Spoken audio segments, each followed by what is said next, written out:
Hello, welcome to Sunday.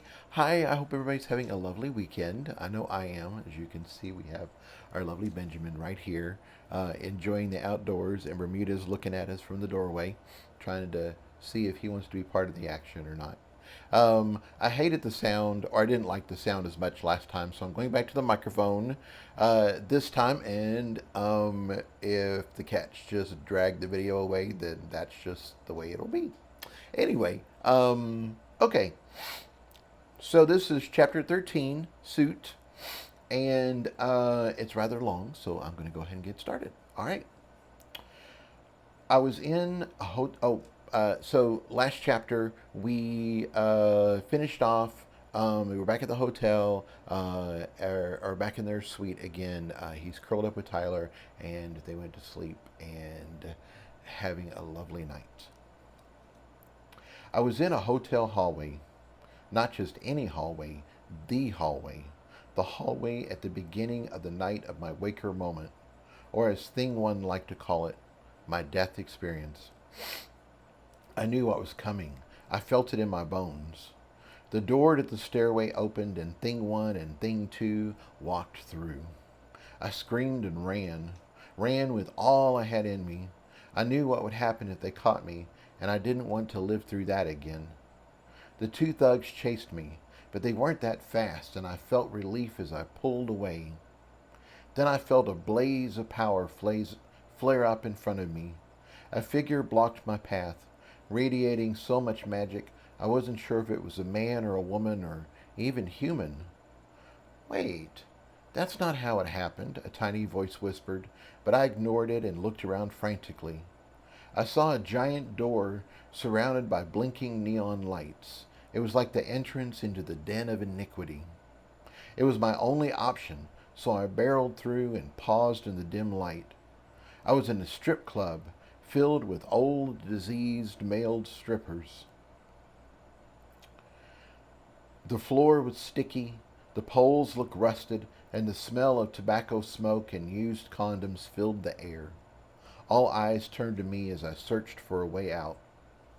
The door opened again, and God Thing and the two henchmen walked inside. I was screwed.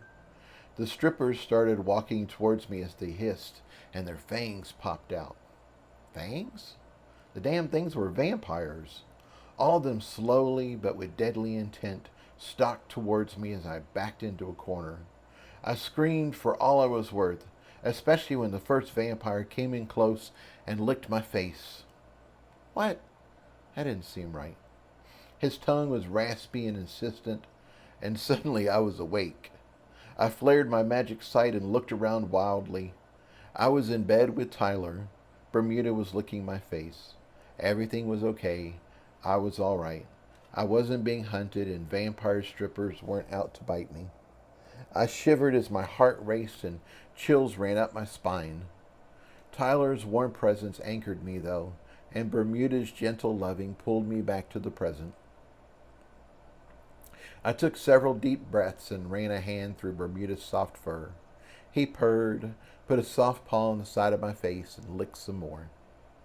I hadn't dreamed of that night for a while now. What had made me think of that? Maybe being in a hotel of sorts and sleeping in a new bed was affecting me more than I'd thought. Regardless, I'd had dreams like this many times before, and I knew how to deal with them. I started with Thing One and the memory of facing him down in my throne room. Once again, I took my power back from him and utterly destroyed the shade that remained. Then I mentally added Thing Two and did the same to him.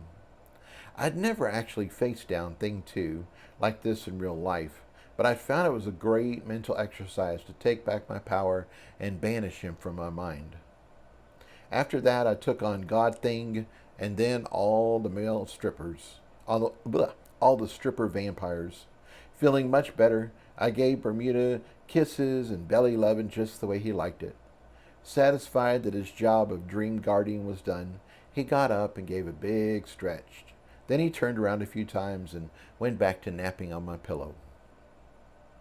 I snuggled back into bed myself, expecting to fall asleep right away. Instead, my mind felt awake and ready to go. Well, damn. I was very comfortable and Tyler felt wonderful, so I didn't want to move. This was a peaceful moment, and I might not have too many of them in the coming days. So I had the surfer dudes fetch my phone, and I played a few rounds of Sudoku.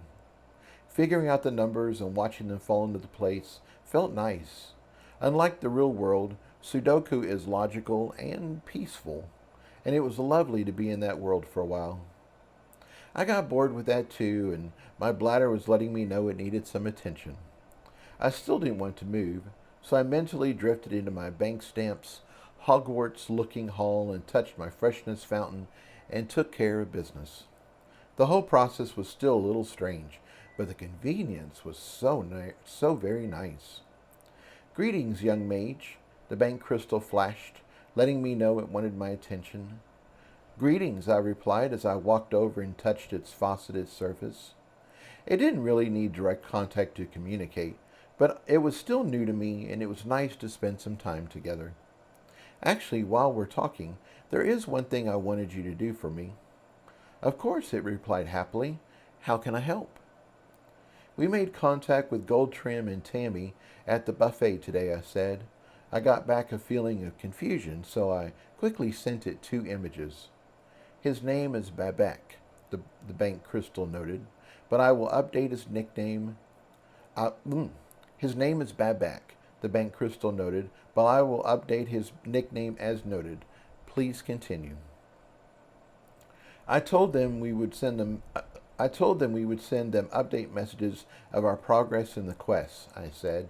However, I don't want them to get as detailed an update as you're sending out to Sandy and John and Tyler. I'm happy with them knowing the general progress of our adventure, but I don't want them to see all the powers we have. They've been wonderfully supportive, and I'm glad they're interested in us, but I don't want them to inadvertently start talking about all the things we can do. We don't need that out in general knowledge yet. Understood, the bank crystal replied. I'll take care of it. Was there anything else you wanted from me?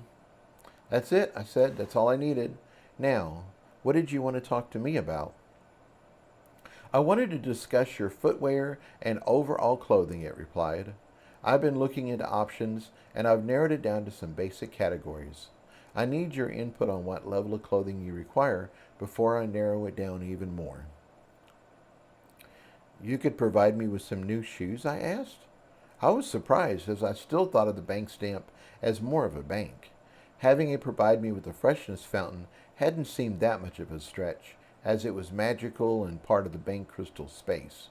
Shoes, however, were so mundane that it threw me for a loop. Of course, it replied happily.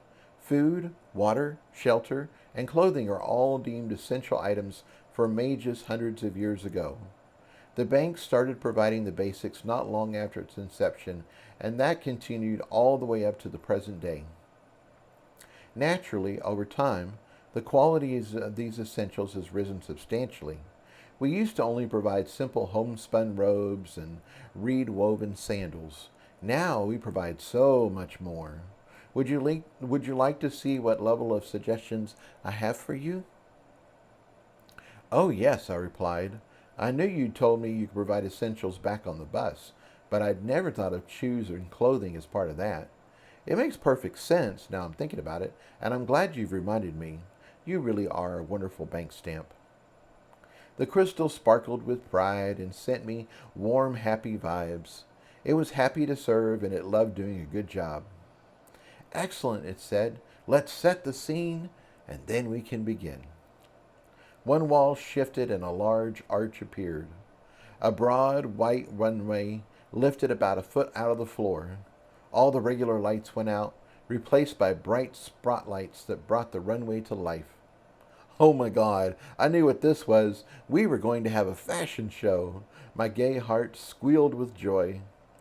Techno music with a thumping bass started up, and a backlit model appeared in the arch. He paused for dramatic effect, as an announcer that sounded suspiciously like Tim Gunn began his spiel. Our first look comes to us from the basics line. It's called basic because it's, well, basic. We had to start somewhere, however, and this outfit provides an excellent grounding in what is available at the lowest price point. The model stepped forward and started strutting his stuff down the runway. I was a bit surprised as the model was a faceless mannequin. As you can see, our model, Basic Bob, comes with red basic shorts, a blue basic t-shirt, and acceptable non-performance sneakers. Included in this look are basic socks and basic underwear in the style of your choosing. This outfit doesn't include any magical additions of any kind and only comes in solid colors. The mannequin model reached the end of the runway and struck a pose. The clothes are comfortable, though. If all you need is something simple to lounge in while watching a show, then they are probably your best choice. The price is the best part of the outfit, coming in at an easy 20 pearls. I wasn't sure about 20 pearls. I felt like I could have gotten just about everything for $20 at the dollar store. When I'd been using my Morphus points for toilet paper at the gathering, the house had told me that a large part of the cost was the delivery, so maybe that's what had caused this to be so high. I'm sure if I chose the outfit, the clothes would magically appear beside me, and that had to cost something. Regardless of the price, I knew I wanted something better. These clothes wouldn't last through one fight. Although, that might be an advantage if I used them like they were disposable. I still needed better shoes, though. Who knew what I might be facing in the future? Who knew what I might be facing in future challenges, and I didn't want to push my luck by twisting my ankle again. The next time, I might not be so lucky. The mannequin kept posing until I indicated I was done. Then he turned and strutted back to the arch. The music was jamming, and I couldn't help but get my groove on. This was fun. Basic Bob reached the arch and vanished, only to be replaced by a new silhouette. This time, the outline was more refined, and as the new mannequin moved forward, I saw it was an upgraded, sexy model, like one of those Under Armour mannequins. Our next look comes from our designer line of clothing, Tim Gunn continued. If you want to make an entrance and look your best for any event, look no further than the house of Louis Matisse. They are the first name in fashion for all your menswear needs. Depending on your requirements, their clothing is edgy, elegant, or casual chic, but always fashion forward. Designer Dan is modeling their fall collection, and if this category is of interest, we can style an entire show around their offerings. The price for this outfit is around 200 pearls. Designer Dan looked very nice. He sported an asymmetrical jacket with wide buttons up one sleeve, a blue and green color-blocked shirt, and wide bell-bottom jeans sporting artful tears and traces of gold thread. Best of all, the tips of his shoes sparkled and flashed in the bright lights. If I needed something to wear to an exclusive New Year's party in Milan, then this was my category. For battling monsters, not so much. I let him have one pose at the end of the runway before signaling the show should move on. Despite having no actual features, designer Dan managed to look offended, and he stalked all the way back to the arch like he was too good to be here anyway. He vanished into the light, and a new silhouette took his place. This guy walked forward with a lot less attitude. He sort of looked like Steve Irwin of Crocodile Hunter fame, and he walked the runway with a casual and curious look. When he reached the end, he didn't do any fabulous poses. Instead, he looked around like he was trying to figure out where he was at. Before the announcers started talking, Eggy and Penny joined us. Chairs appeared along the runway, so if that was it. Bleh. Before the announcers started talking, Penny and Eggy joined us. Chairs appeared along the runway so that if we wanted, we could sit down and act like we were members of the press, here to report on the latest fashions. I loved it, but the music was feeding my soul. I needed to shake my booty. Eggy manifested a pair of maracas and joined in the beat. He'd loved them ever since I'd had my eureka moment about runes and we'd partied down the street. Penny switched out her Athena battle outfit for a grass skirt and nothing on top. Then she started tiki dancing to the rhythm, and together we turned the runway show into a party. Our next category is from the Pathfinder series, Tim Gunn announced. This is one of several looks that are typically bundled together. Pathfinder Patty is modeling the jungle ensemble. The shirt is designed for breathability in hot climates while keeping out any bugs or creepy crawlies that might try to snuggle up and have a bite of your tasty flesh. The utility belt is bulky but useful, as it contains matches, fishing line, fish hooks, a flashlight, and many other items for survival. The boots are waterproof, and you can wade through 2 feet of water without getting your feet wet. If you go over that, the boots are quick drying to keep your blisters to a minimum. The outfit did look nice and seemed very functional. That's what I really needed, functionality. I wanted to look good, but I needed clothes that would support me in the challenges. The Pathfinder line also includes the appropriate clothing for forests, tundra, deserts, march, and even urban environments. There are 10 outfits in total, valued at around 2,000 pearls. These outfits are non-magical, and any repair or replacement is the responsibility of the user. This was getting much closer to what I wanted. The first quest had been at a pleasant temperature and in a mostly urban environment. Sure, we'd gone over the mountains, so the hiking boots would have been a great help, but most teams had stayed on the roads. If we had gone that way, we'd have wanted something suitable for riding a mount or running on the road. That pathfinding line was great, but its lack of flexibility was its greatest weakness. We didn't know what we were getting into with these quests, so we wouldn't know beforehand how to dress.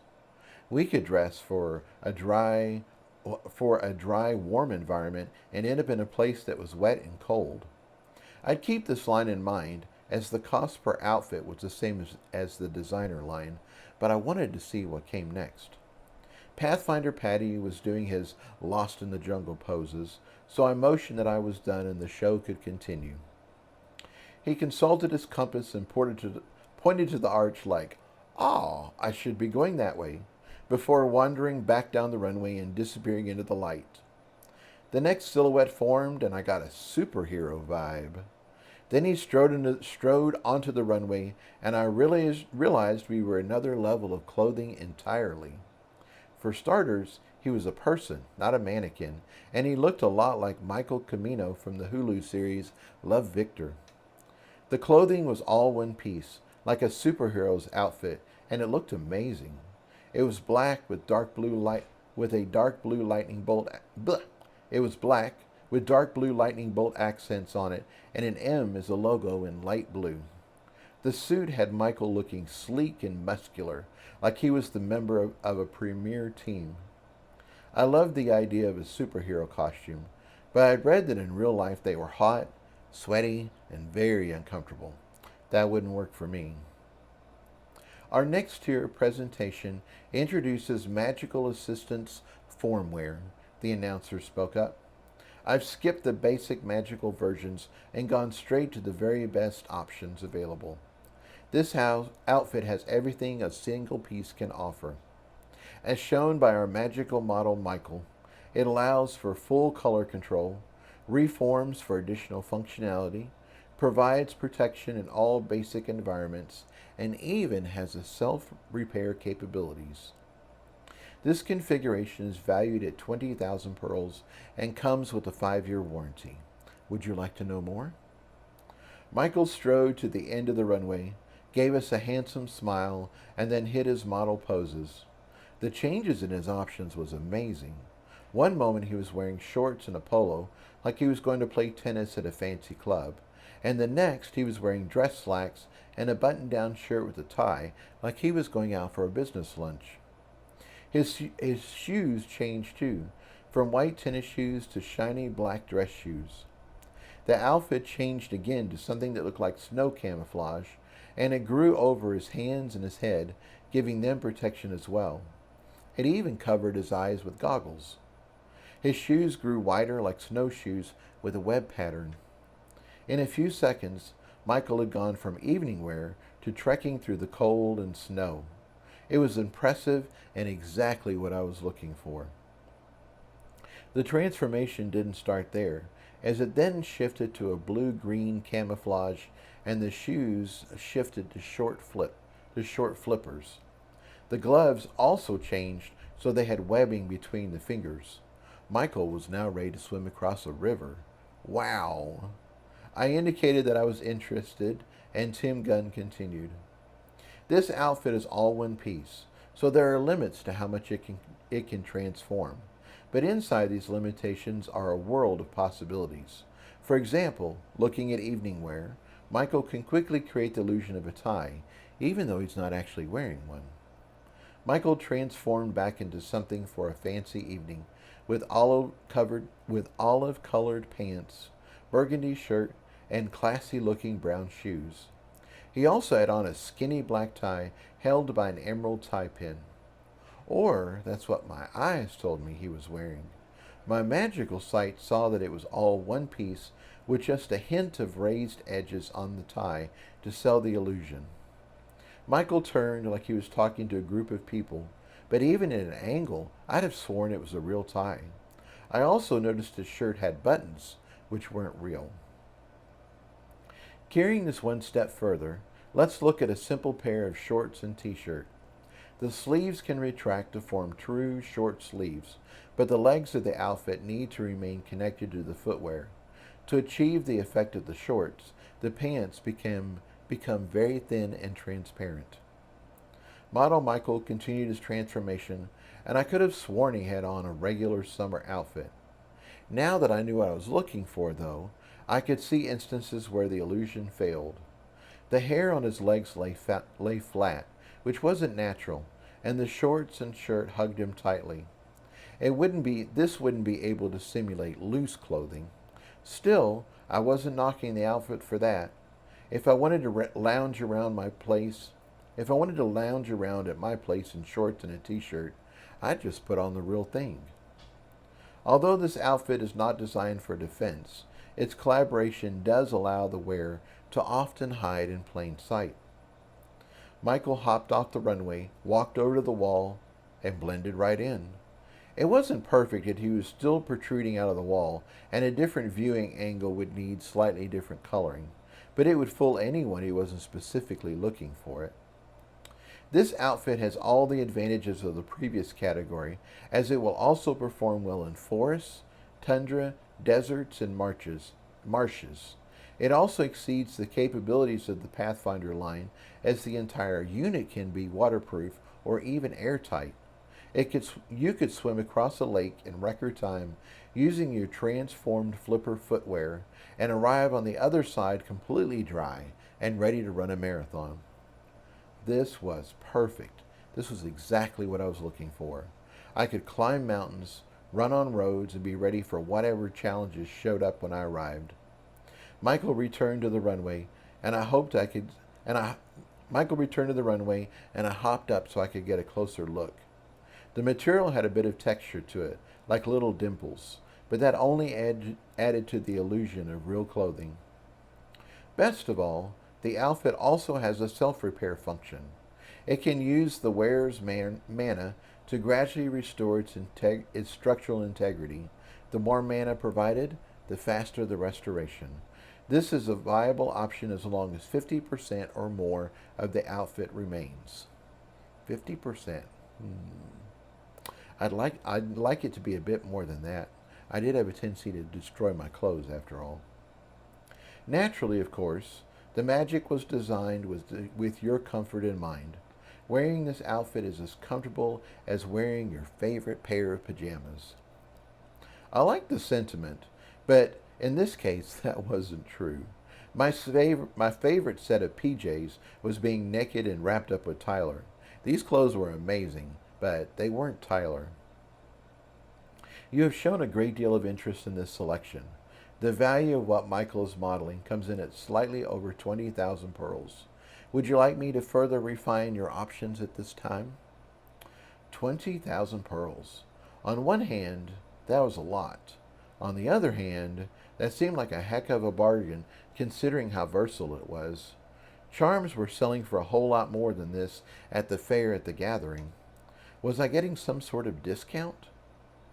I think this is a winner, I replied to the bank crystal. So let me know additional options and costs associated with them. I'm curious though, am I getting some sort of discount? Most certainly, the bank crystal replied smoothly.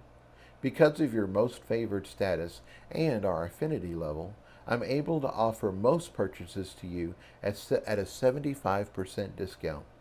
This option would cost normal bank users around 80,000 pearls. That was nice to hear, and made 20,000 pearls sound much more reasonable. I needed to get one of these for Annabeth too, so it would end up costing me 40,000 pearls total. That was much better than 160,000 pearls.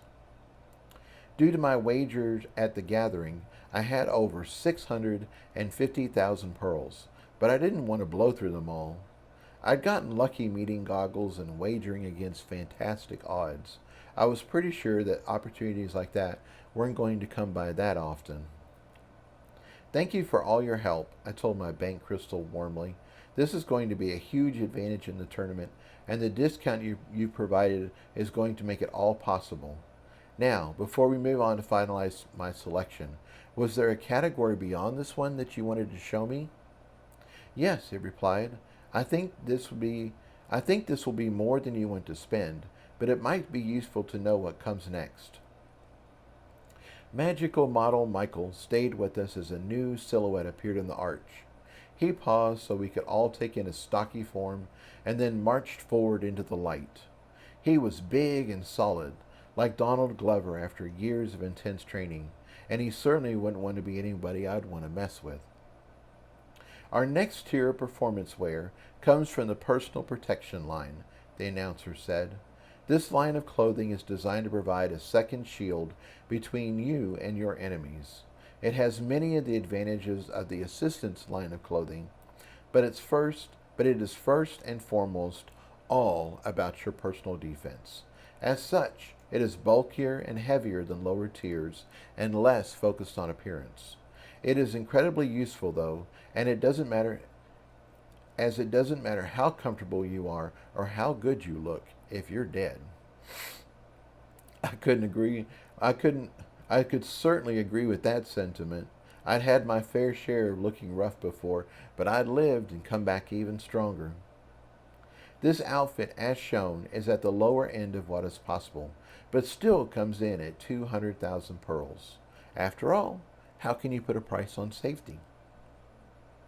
Higher levels of protection cost more, of course, and these models can quickly range north of 2 million pearls. Would you like to know more? I shook my head, and Donald bowed slightly and stomped back through the arch. 200 grand for the lowest level of protection wasn't something I wanted to spend my pearls on right now. Maybe someday, when I was pushing out pearls like rabbit pellets, I'd revisit this and see what was available. The fashion show had served its purpose, so the arch disappeared and the raised white runway sank back into the floor. The spotlights went away and the regular lights came back. Michael the model stuck around, which was nice as he was very easy on the eyes. After that, we got down to the serious business of options, costing, and exactly what I was going to purchase. The bank crystal had already selected the gloves, shoes, complete head covering, and goggles options for me. From there, I could make the clothing transform faster, recover from more damage, or provide even more protection in extreme environments. The protection option started getting into armor territory, and the cost went up very quickly. Finally, I ended up with a configuration that I liked, and cost 25,000 pearls. The outfit would provide environmental protection from the coldest winter in Montana to the hottest summer in Arizona. Clothing transformations were slightly faster than originally modeled, and the range of transportation was bigger. That meant we had bigger flippers in the water, wider snowshoes, and more clothing to sell the illusions of collars, ties, belts, etc. For regular clothing, it could transform all the way back to a tank top and real shorts if I wanted to go barefoot. The option I absolutely wanted to expand was how much damage the outfit could take and still grow back. I pushed it as far as possible and ended up clothes that could survive about could survive being 90% destroyed. Hopefully that would be enough. That cost the most pearls, but given the adventures I'd been through, I thought it would be worth it. I bought two of them, one for myself and one for Annabeth. My bank crystal had already gotten her measurements from the bank stamp, so it knew the clothes would fit. I'd also decided to call it my super suit, as that was much better than calling it my outfit. Plus, I could now tell Annabeth we needed to suit up, just like in the comics. I thanked Michael Camino for all his help modeling the options and told him he was welcome back any time he wanted. He laughed and flirted a bit, so I tucked a few imaginary dollars into his pants and gave his beautiful ass a swat to help him on his way. Before you leave, I wanted to draw your attention to your magical capacity, Eggy said. Penny and I still have plenty of magic to support you for now, but if you continue to make new soul creations that are highly detailed, then you are going to start running low. I'd suggest keeping an eye out for any unclaimed source of magic the Granny Godmothers can tap into. I'm not worried. I'm not worried when we are at the house, as there's always the circle room and the picnic bench area at the park. Here, though, we haven't found a recharging source. We need that, even if it's just to help Annabeth. Agreed, I replied, and thank you for the reminder. I know Annabeth is worried about having enough magic as well. I, I also have a suggestion, Penny spoke up. I think it would be a good idea if you stored the physical pearls from your quests in the throne room. That way they can't be stolen or lost. Plus, carrying a large number of pearls around will get awkward. I think that would be a great idea, I said, but I don't know how to move things in and out of my throne room. Bermuda does it all the time, but I've never figured out how. Oh, that's not a problem, Penny said brightly. I can do that for you until you get the hang of it. I'm the one that first moved Bermuda into your throne room, after all. That's right. I'd forgotten about that.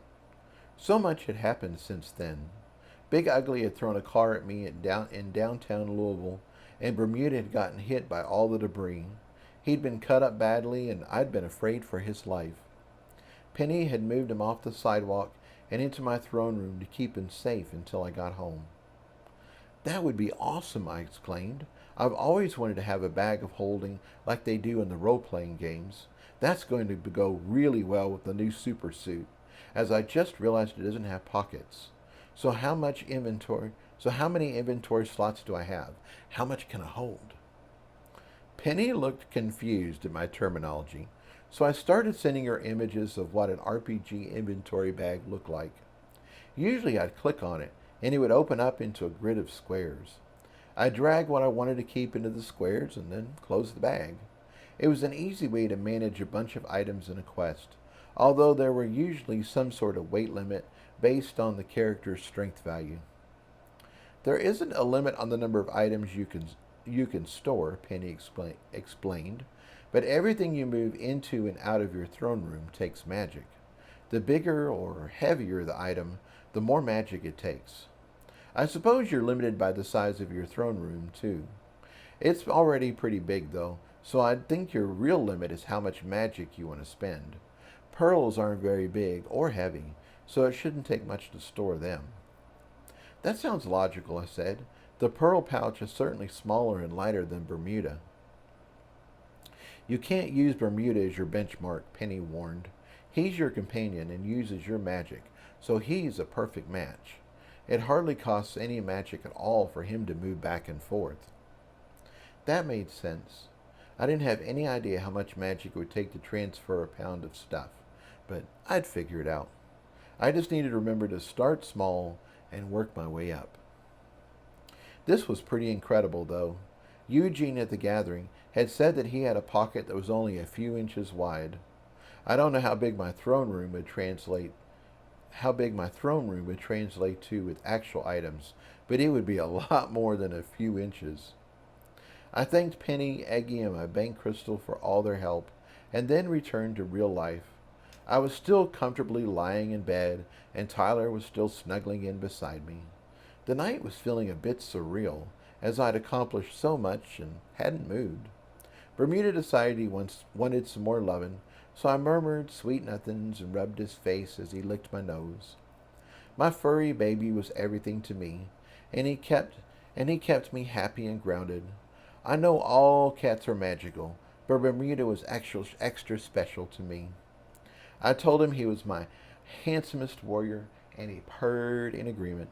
Then he rolled on his back so I had full belly access, and I ramped up to loving even more. I told him he was the strongest protector in the whole wide world, and all the presidents and all the kings in the world wished they had someone as amazing as him. He purred in pure bliss and begged for more. I told him he was the softest, the furriest, the most loving and most beautiful companion a gay boy could ask for. He gave me slow blinks of pure happiness as I made sure every part of his soft belly got some attention. He was having such a good time I had to smile. His human was telling him just how awesome he was, so all was right in the world. Of course, at some point, he decided he'd had enough, so he got up and hopped off the bed. I pulled Tyler's arm tight around me and snuggled even more. The next thing I knew, it was morning. Surprisingly, we didn't make love. Instead, we talked about yesterday, the quest, and how fun karaoke had been. Tyler was doing good, but he was in a weird space. He was there to support me, but he wasn't feeling like he was doing anything. He wasn't used to being on the sidelines, but there wasn't anything he could do to help. He couldn't coach us or give us advice in the middle of the quests. He was both a lover and a fighter, but there wasn't anyone for him to fight, and the only person he was making love to was me. I told him he was doing exactly what he needed to as far as I was concerned, and that seemed to help. Tyler always seemed so assured and knew what to do on every occasion. It was interesting realizing he had insecurities too. It made me feel closer to my man. We showered, got ready, and headed out to the communal living room to greet the others. It turned out we were a bit early, so I spent a moment looking out the window at the morning view. We were on the 16th floor at the back of the palace, so we had a beautiful view of the wheat fields that seemed to go on forever. I looked down, and there was only a service road and a small strip of grass separating the palace from the field. I guess the fancy fountains were only for the entrance side of the complex. I'm sure the premier teams and the VIPs got the lavish views, while we got to see how Farmer Frank was doing. I didn't mind, though. Nature is beautiful, and it wasn't like I could see fields like this in Louisville. It was so peaceful and rich, it felt like I could actually feel the wheat growing. It wasn't all growth, though. I could feel the days getting shorter and the reaper arriving. Then the cold arrived and everything died. Life went underground, and there was peace in that too. Then the first touch of spring, the first frost, and I felt the land surge as life came back again. The warmth of the sun felt beautiful on my skin. I basked in the light until the cold came again. I died. I rose. I died. I rose again, over and over again. It didn't feel like years passing. I didn't feel the years pass, as the years are for humans. I felt the seasons. I felt the changes in the life on the land, the rain that fell, the heat that came. Then one season the cold truly came.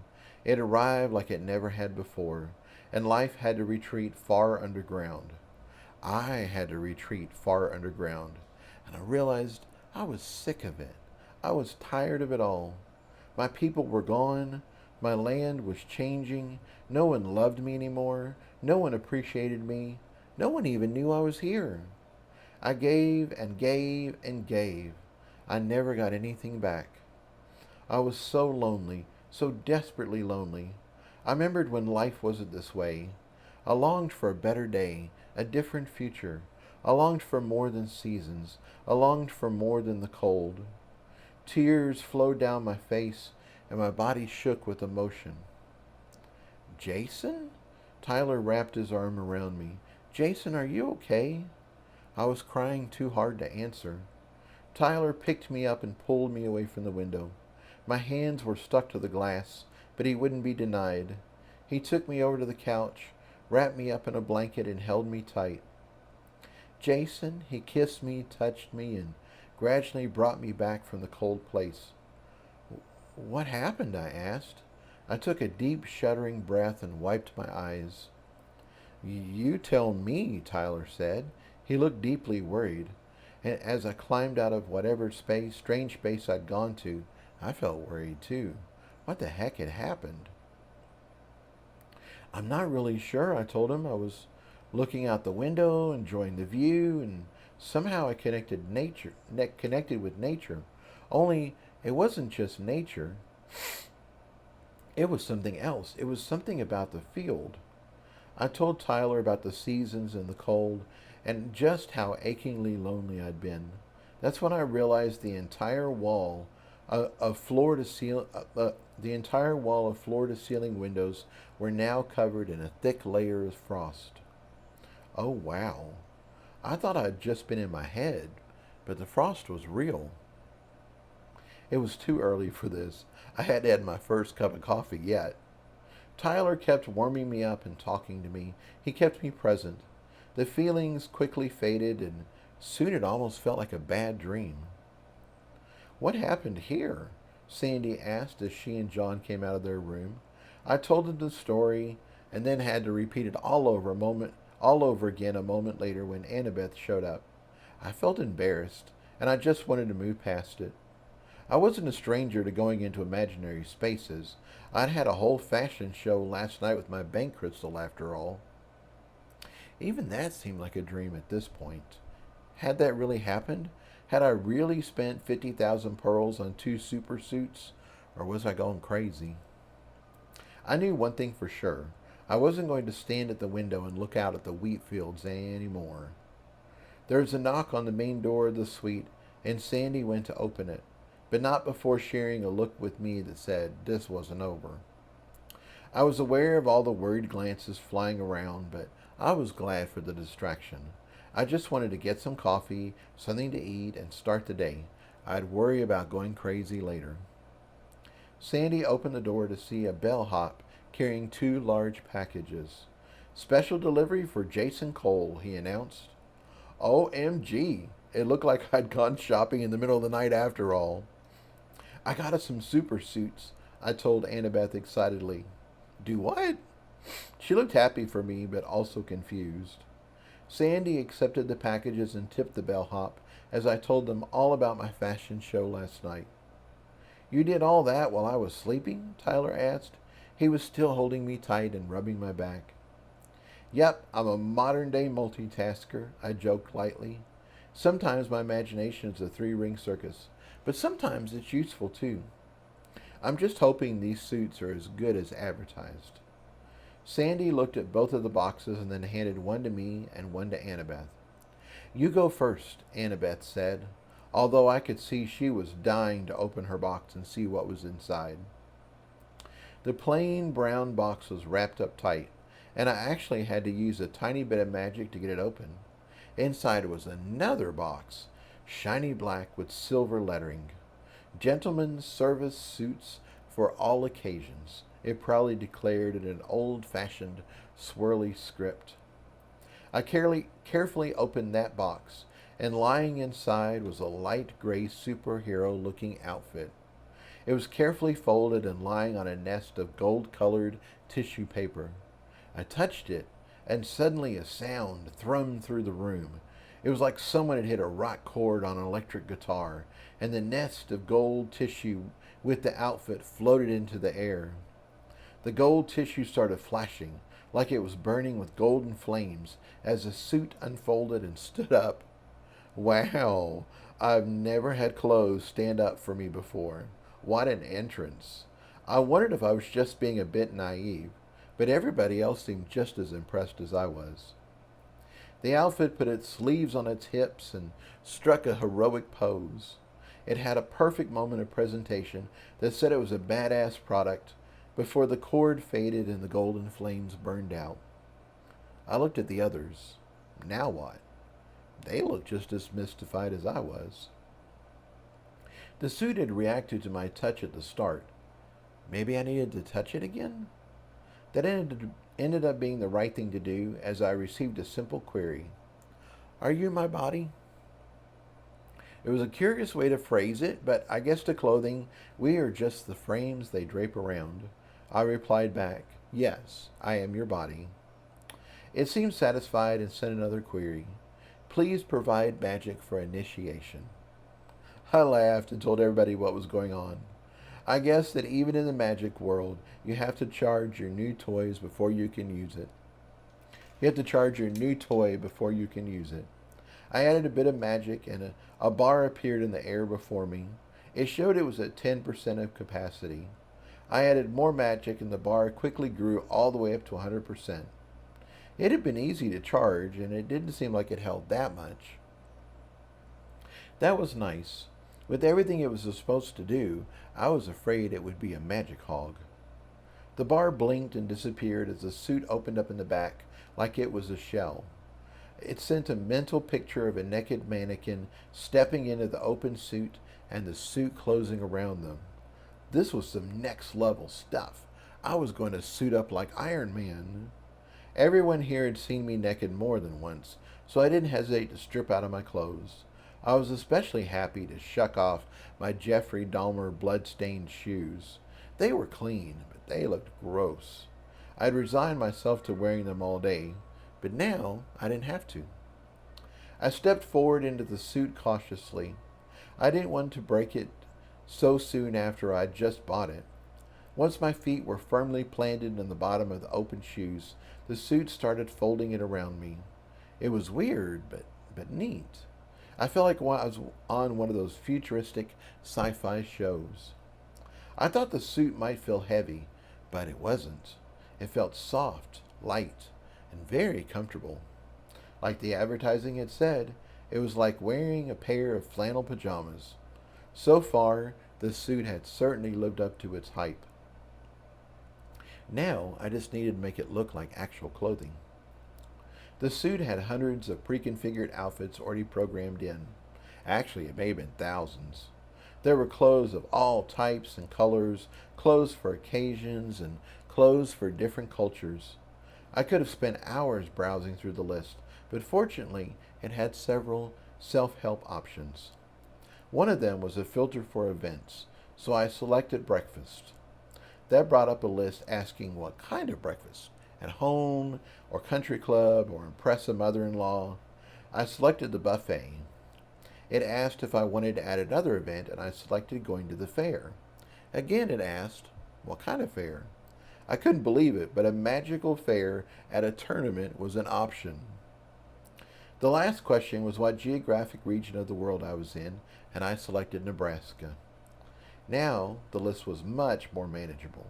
Some of the choices were over the top, and I wasn't ready to go there yet. I needed to blend in right now. So I selected white pants, a woven brown belt, and a light pink shirt. It caught my eye as I thought Annabeth would like the pink. Wow, Annabeth exclaimed. They all gathered around and started checking out my clothes. I don't think you've ever looked so good. You look casual but stylish. I like it. It's the pink, I teased her. It's the pink, she agreed. Now, if you're done, I'm ready to open my suit. She looked like a kid on Christmas morning as I laughed and said I was good to go. She opened her box, and once again we had the thrum of the rock guitar and the golden flames light show. The whole presentation really was impressive. Her suit was smaller than mine, of course, and it fit her perfectly. I thought she might be shy and take it into the bedroom, but she shimmied out of her clothes without a second's thought and stepped into the suit. She was lost in thought for a moment while she sorted through the options, but then her super suit morphed into the mirror image of mine. Twinsies, I exclaimed. Twinsies, she exclaimed back and gave me a high five. You two look adorable, Sandy chimed in. I couldn't be prouder of my two kids. We just laughed and got a group hug. And John and Tyler joined in, and we got a real squeeze. When they let go, I had to grab Annabeth's hand as I was a little lightheaded. She looked a little dizzy, too. Are we ready for breakfast? John asked hopefully. Super suits were nice and all, but he was ready to get his munch on. Not yet, I replied quickly. John gave me a mournful look. We still need to count the pearls from yesterday's quest. Oh, that's right, Sandy agreed. Annabeth, fetch the pearl pouch. Let's see how you did. Sandy didn't want to count the Sandy hadn't wanted to count the pearls in public after we'd gotten out of the quest, and we'd been in no shape to count them last night after getting out of karaoke. So this was the first real chance to see what we'd made, and I wasn't going to pass it up, no matter how hungry John looked.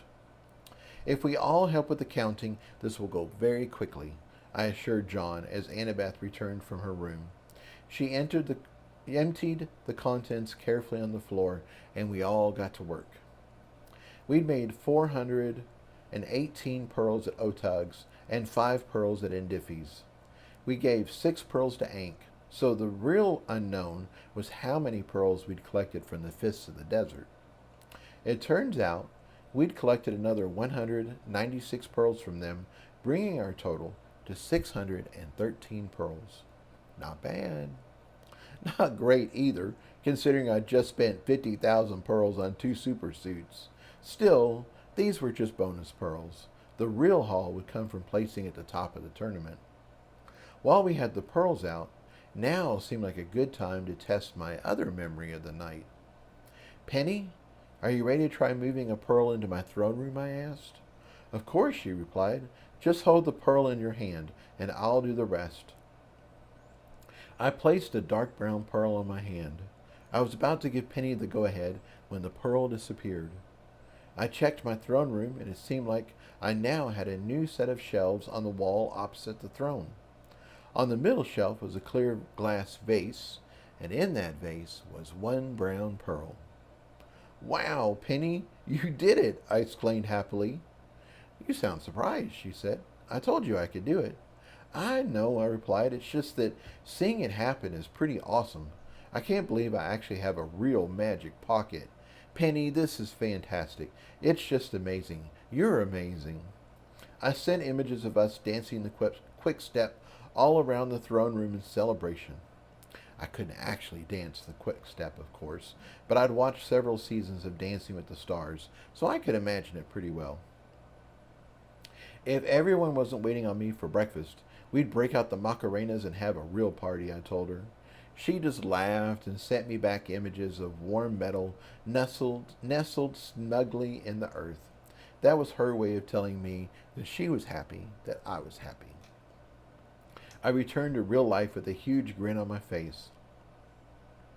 What did you do? Tyler asked. You're grinning like the cat that knocked over the cream. I told him about my conversation last night with Penny and how we'd moved the pearl into my throne room. Wow, Jason, Sandy exclaimed. That's huge.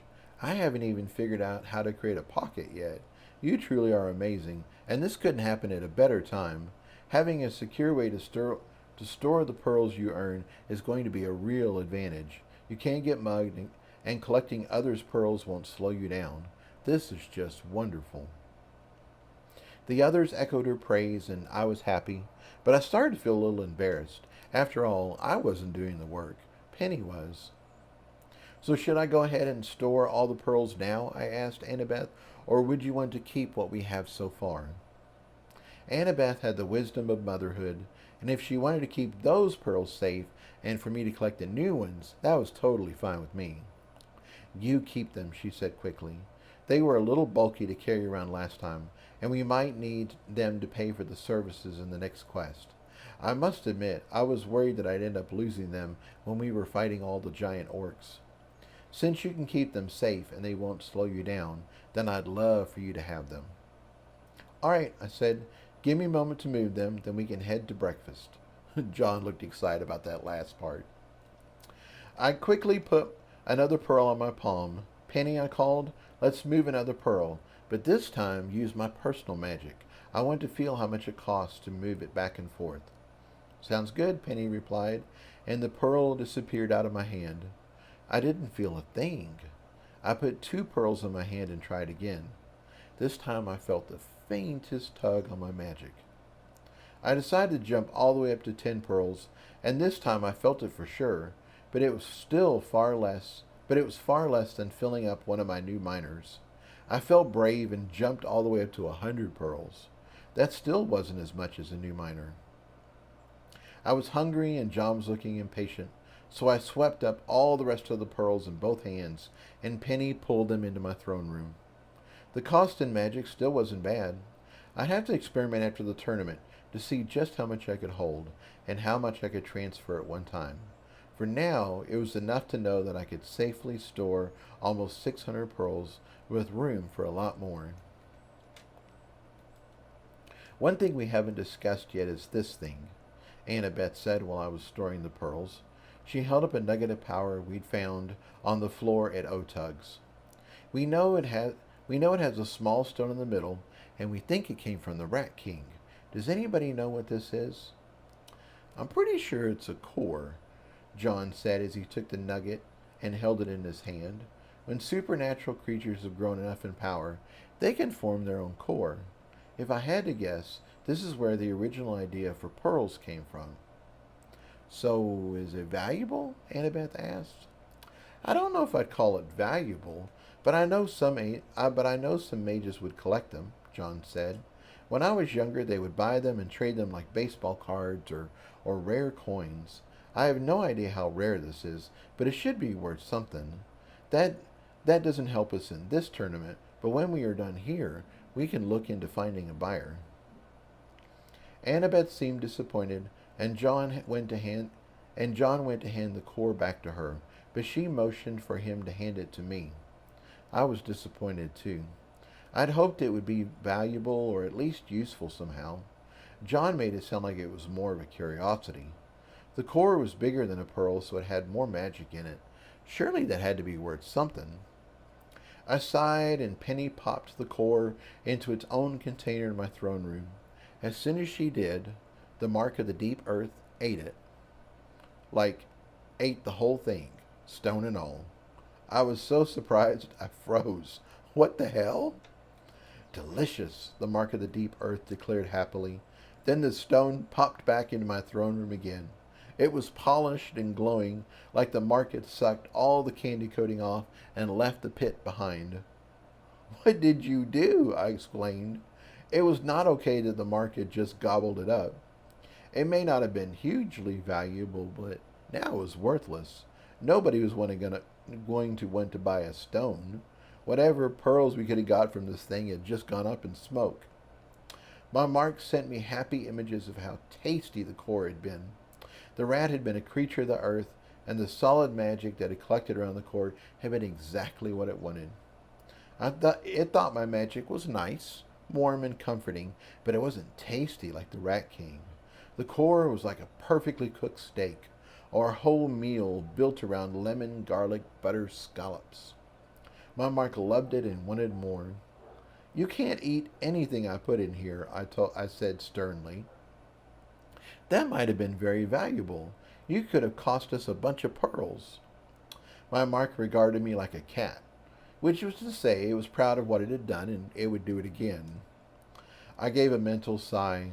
I knew what that meant, as Bermuda had trained me well. It was going to do what it was going to do, and if I was upset, then that was my problem. Well, at least my mark was happy. I guess that was worth something. It had already helped me a lot, so I couldn't begrudge it a tasty snack. I returned back to real life and let everybody know what had happened. Annabeth and Sandy seemed surprised, but the guys thought it was funny. The morning had certainly been exciting, and we hadn't even had breakfast yet. We were all ready to leave, but John was especially anxious as he hustled us out of there before we could think of anything else to delay our departure. Bermuda decided he didn't want to travel in my throne room, and he certainly wasn't going to stay behind. He also was adamant that he wasn't going to walk on his own. Hey, baby. How are you? Oh, let's go this way, shall we? Oh, there we go.